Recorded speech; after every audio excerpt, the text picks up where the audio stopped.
Welcome to Kenton Teaches. Enjoy the video. In this video, I will explain how to use public transport in Korea. First, you'll want to get a T-money or Cashby card, which are essential for seamless travel. These rechargeable cards can be purchased and loaded at subway stations, convenience stores, and even some bus stops.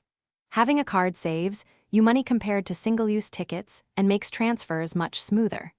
Don't forget to download a local navigation app to plan your journeys effectively. The subway system in Korea is incredibly efficient and user-friendly.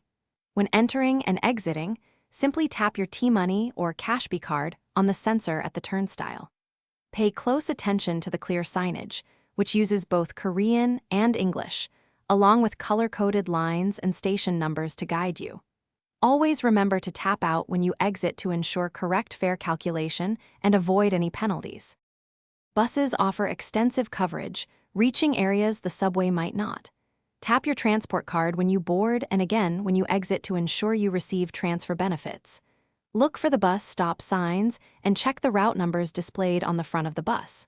For taxis, you can easily hail one on the street or use popular apps like Kakao T. Fares are metered, and many taxis accept card payments. To maximize your public transport experience, remember a few key tips. Always tap your card when transferring between subways and buses to benefit from discounted or free transfers within a specific time frame.